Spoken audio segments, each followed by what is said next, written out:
ერთი მაგარი წყლის მოსვლა და საფლავო შეიძლება ნახევარი წაიღო. ეს ბოლომდე შეერთებული იყო? შეერთებული იყო. და როდის მოარღვია ეს? ეს ერთი წელია უკვე.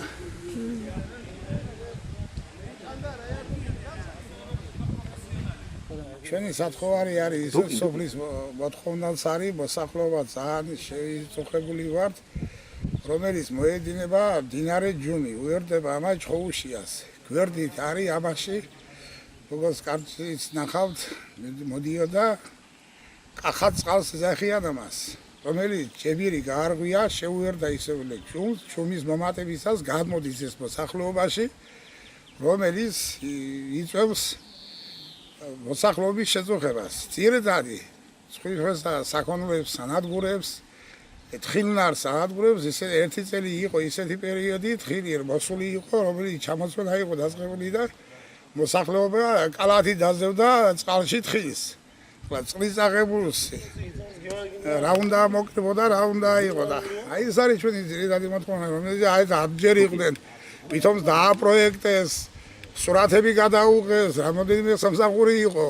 მოვლენ, გავისტუმრებთ, ძალიან თბილად შეიძლება მოვიდნენ რამე გული არ აუწურდეს, რაც შეგიძლია სოფელში ყველა დაირიმას გონობთ, მაგრამ გამკითხავი არავინ არ არის სერჩება. სიმინდის მოსავალი იტბორება, ერთწლიანი კულტურები რაც არის ეს იტბორება, თხილი მიაკ, ინდაური და ქათამს აღჭობს და მეტი ახლა სახლი არ მიაკ, მაგრამ რაც ადამიანს სული ეს რო ჭირდება, ეს კი მიაკს წყალს და როგორც ჩანს, აღნიშნულ მონაკვეთზე სასარგებლო არის ჩასატარებელი ნაპირსამაგრის სამუშაოები.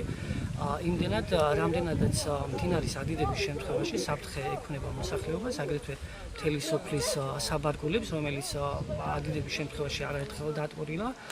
ამიტომ მივმართავ ადგილობრივ ხელისუფლებას, აგრეთვე ცენტრალურ ხელისუფლებას, სანამ სავალალო შედეგები არ დამდგარან, დაინტერესდნენ აღნიშნული საკითხები. 2013-2014 წელს მაშინ როცა კოალიციური ხელისუფლება მოვიდა ხელისუფლებაში, ზუგდიდის მუნიციპალიტეტის ტერიტორიაზე გააკეთა 796 გრძივი მეტრის გაბიონი და ნაპირსამაგრი, როგორც ეგრებათო სამგრელოს რეგიონი და ზუგდიდის მუნიციპალიტეტი არის მდინარეების სიუხვით გამორჩეული, წუხანდელმა ვარდილმა ღვაწლმა გამოიწვია მდინარეებში წყლის დონის მომატება, ჩვენთვის ცნობილია დარჩენის ტელმანის ზუგდიდის მოსახლეობის პრობლემები, მაგრამ საბედნიეროდ არ არის ზარალი, არ არის დატბორილი მოსახლეობა, არ არის ნათესები დატბორილი, აქ გასაკეთებელია დაახლოებით 50 მეტრზე ნაპირსამაგრი და გაბიონი, პროექტი გამზადებულია, უკვე კარგა ხანია და უახლოეს დღეებში მოხდება აი ამ პრობლემის გადაჭრა.